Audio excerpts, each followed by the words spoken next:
énormément sur lui ak l'autre sélection bi nga xamante ne kenn xaaru ko woon muy Magnus Akliouche nekk attaquant ci équipe bi di Monaco Didier Deschamps convoqué na ko. waaw bon en tout cas dommage pour le Maroc. je pense que le Maroc la oui parce que Maroc déjà mi ngi si woon.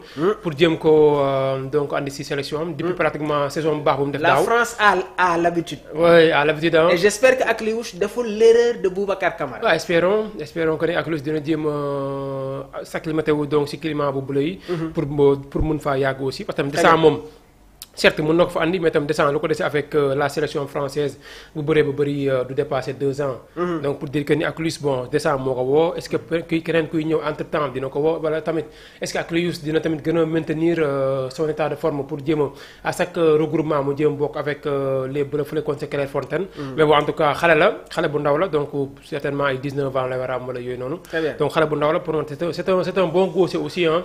et descend en tout cas a bien compris en tout cas cette tentative des Marocains pour dem très rapidement jëm ko nangu ci ñoom. Très bien. Ouais. Alors on va parler de l'équipe nationale du Sénégal on va aussi continuer Djibi notre actualité mooy bërki démb ñi ngi doon wax sur l'équipe de la RDC waaye dañ koy commencer rek ak information bi nga xamante ne dafay concerner Cheikh Tidiane Sabaly bi nga xamante ne dafa demoon en clash avec la direction du FC Metz waaye nag jamono ji gis nañ ne que il a été gréviste la semaine dernière l'international sénégalais est réapparu avec le groupe pour participer à l'entraînement on va vous expliquer voilà le climat a l'air de s'estomper entre le FC Metz ak Cheikh Sabaly l'attaquant sénégalais de 26 ans était présent ce jour à la séance d'entraînement ouverte au public donc club anglais bii di Middlesbrough ñoom pare nañu pour recruter le joueur formé sur les bords du lac Rose mais à cette heure le dossier demeure en stand-by gis nañu sortie bi nga xamante ne la direction mécène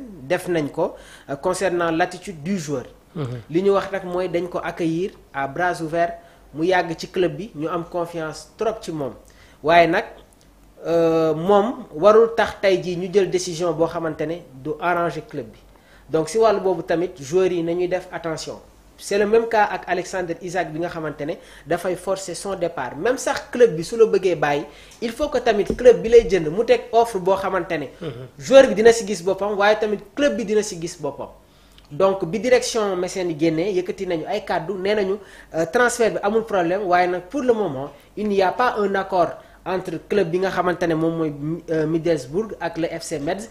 ci wàllu boobu tamit nan ngay jàngatee tey jii la situation de Cheikh Tidiane Sabaly peut-être que il est revenu à vraiment d'autres sentiments yi nga xamante ne moo ko permettre sax mu retrouver waat entraînement am il n'a qu'à s'entraîner. Après s'il y a un accord entre les deux clubs à partir de là il pourra partir librement mais par contre tamit yenn attitude yi vraiment c'est à éviter surtout nga nekk ci benn lancé boo xamante ne vraiment ñëpp ñu ngi siy indi ay appréciation yu baax a baax ji waaw en tout cas les deux ñoom fu ñuy gagné mooy ñu fexe ba am entente seen biir Cheikh Tidiane Sabaly depuis pratiquement 2018 mi ngi donc au niveau du FC Metz donc après son passage à l'équipe de Denis Biram Ndao Génération Foot donc pour man il est temps aussi mu dem xool leneen yàgg na fa pour l'instant booy xool joueurs yi nekk au FC Metz moom mooy le joueur boo xamante ne moo fa gën a yàgg d'ailleurs ça c'est ce qui a poussé en tout cas aux dirigeants ñu def ko capitaine donc de cette formation mécène mais bon en tout cas avantage bi mu am gën na ko am parce que booy xool entre temps Metz daan fa prouver da koy aal jot na ko fi aal équipe yi mel ni ay Pau mu dem ñëwaat ñu aal ko ay Rouen mu dem ñëwaat ba nu muy confirmer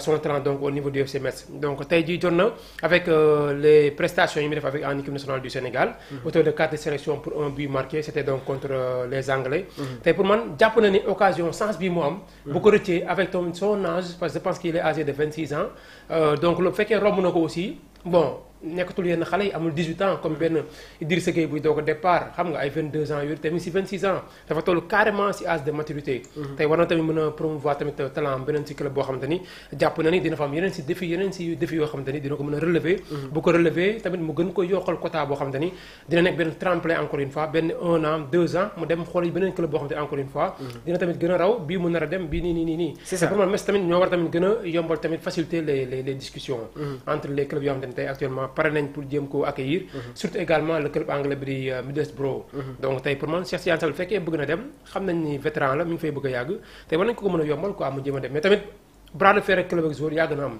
récemment gis nañ ko avec Newcastle et Alassane Isaac. ASEC bi nga xamante ni déjà lu mu amul Newcastle amul. te Newcastle tamit c'est un club boo xamante ni peut-être à la dimension de Liverpool. certainement rek lu ko bëgg a yóbbu si Liverpool mooy xam na ni les objectifs. du benn. c'est pas la même chose. c'est ça. donc pour mën a joueur am na fu muy toll day bëgg a passer benn étape dem si beneen cap. alors concernant tamit sànq maa ngi koy wax l'équipe nationale de la France Hugo Ekitike n'a pas été convoqué par Didier Deschamps malgré ses débuts exceptionnels avec les Reds de Liverpool. On va toujours rester avec notre tanière, la tanière des Lions. On va parler de la liste de Pape Bouna Thiaw qui nous met tous en suspense. waaye dañu ñëw rek sur l'annonce de Diomansy Kamara. Diomansy Kamara annonce le départ imminent de Nicolas Jackson. Donc Nicolas Jackson vit ses dernières heures en tant que joueur de Chelsea. Son conseiller Diomansy Kamara jot na indiqué sur les réseaux sociaux que l'attaquant sénégalais de 24 ans devrait tourner bientôt la page londonienne pour une nouvelle qui va s'ouvrir vraisemblablement dans 48 heures. Alors une information aussi confirmée par Fabrizio Romano. Et d'après les propos de l'ancien attaquant de l'équipe nationale du Sénégal, Joe, li mu wax nag mooy il y a une proposition en Angleterre, une proposition en Italie et une proposition bu jugee dans le championnat allemand. Et d'après les dernières informations suñu toppee bu baax actualité bi Nicolas Jackson se profile vers la Bundesliga ci équipe bi nga xamante ne moom mooy Bayern Munich. Léegi nag question bi nga xamante ne bëggoon naa ko poser est-ce que le Bayern Munich réussit aux joueurs africains? Parce que ki nga xamante ne moom mooy Koufour nekkoon international ghanéen footballoon na ci équipe bi di Bayern Munich. On se rappelle du feuilleton Sadio Mané au Bayern Munich. Bouna Sarr qui quitte l'Olympique de Marseille qui vient au Bayern blessure bi nga xamante ne tey jii moo ko indil des problèmes il est toujours sans club. Eric Maxime Choupo-Moting international camerounais footballoon ci équipe bi di Paris Saint-Germain ñëw na Bayern Munich c'était un joker.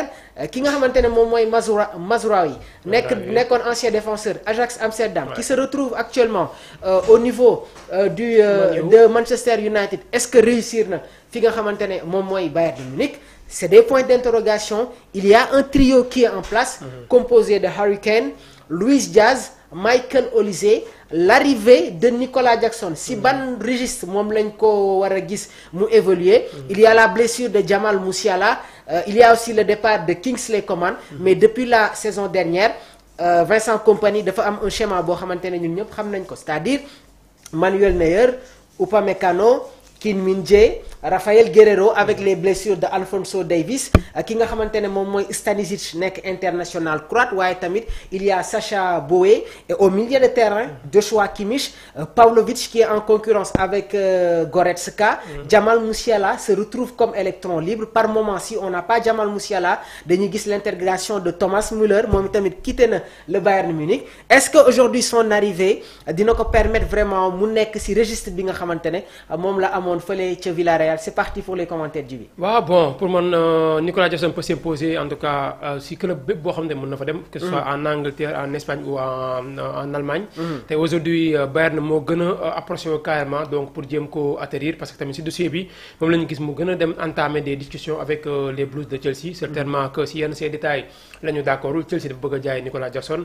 alors que Bayern pour le moment ñoom option donc prêt la ñu envisagé donc avec l'attaquant sénégalais. 10 millions d'euros. c'est ça donc tey bu fekkee ni jéem nañ ko am te n'oublions pas que également Bayern c'est un grand club. un club également qui aime la possession. c'est comme le FC Barcelone pratiquement. donc dañuy bëgg ñoom toujours bu ñuy jouer ak yow nga taxaw di leen tëkk ñoom ñu jël seen ballon di dérouler. te Nicolas Jackson yor na le profil. pour s'imposer avec le club allemand. beneen bi mooy n'oublions pas également que le trio bi nga wax noonu. les trois attaquants. kenn si ñoom mën na am suspension. keneen si ñoom mën na am blessure. kenn xamul Musiala pour le moment. il est blessé. blessure bi yàgg na. te man li ma gën a jàpp sax. mooy Vincent Kompany mun na jël Nicolas Jackson. football loo ko si registre bi mu amoon jamono bu mu nekkee Villarreal derrière Gérard Moreno. mun na ko def. mun na ko def même tamit mun na sax jouer côté bi Luis Diaz nekk. mun na tamit jouer côté bi Olise nekk Michael Olise nekk. c'est ça donte nag ñoom il cherche également que un jeu un peu déséquilibré quoi. muy jël un droitier yóbbu ko côté gauche jël un gauche yóbbu ko côté droite. muy Olise ak Luis Diaz. te tamit parfois tamit si match nu muy changer. coach aussi tam mun na changer dispositif tactique bu mu tegoon quoi tactique bu mu tegoon. donc avec Nicolas Jackson pour man tiitu moom benn yoon pour mu dem Bayern mën fa imposer wu carrément. avec Harry Kane également est-ce que également il est capable d'enchaîner les matchs aussi. les matchs de haut niveau. Bayern ren jii dina jouer ay match yu mag aussi yu bëri. Ligue des champions mi ngi ñëw. Il y a la Bundesliga, il y a la Ligue des champions. Le tirage au sort de la Ligue des champions est prévu demain à Monaco également. Demain à Monaco. xam naa certainement bu tirage bi génnee dinañ ñëwaat si les groupes. dinañ si ñëw équipe bu si nekk ak les 8 autres clubs yoo xamante ne war na jouer ak ñoom avec le nouveau format. pour sa deuxième édition. On a Chelsea dans la Ligue des champions. Nous sommes les vainqueurs de la Coupe du monde des clubs gars yi loolu tamit teel leen koy bind ci commentaires yi on est les Blues quand même donc si wàllu boobu tamit il faut mettre les commentaires alors on va revenir sur la sélection de la RDC. donc ñoom i tamit foog ñu xaw a ñëw tuuti. si seen aspect tactique yeeg yooyu. donc Sébastien Desabre bi nga xamante ne jamono ji mi ngi adopté. une approche tactique basée sur l'équilibre entre expérience et jeunesse dans la sélection de la RDC pour les éliminatoires de la Coupe du Monde 2026. On va parler de l'aspect tactique. Dinañu ñëw tamit sur la liste de Pape Thiaw. Alors, Desabre s'appuie sur un noyau dur de joueurs expérimentés comme le capitaine Chancel Memba, nekkul en compétition démb ñi ngi ko doon wax Cédric Bakambu ak tamit ki nga xamante ne moom mooy Arthur Maswaku qui apporte la stabilité ak la sérénité. Le secteur offensif est considéré comme un point fort avec une diversité de profils, des buteurs puissants, ailiers rapides, créateurs. Loolu nag day offrir une large marge de manœuvre tactique. Desabre nag moom dafay intégrer également de nouveaux jeunes joueurs tels que Aaron Bissaka, Moko nekk milieu de terrain ci équipe bi di Lille, Noah Sadiki buy football ci équipe bi di Sunderland, Charles Piquel Moginda nekk milieu de terrain offensif capable d'évoluer comme numéro 10 ou excentré di football ci équipe bi nga xamante ne moom mooy Cremonese donc pour apporter fraîcheur et intensité donc il y a la diversité ci équipe bi nga xamante ne moom mooy la RDC alors cependant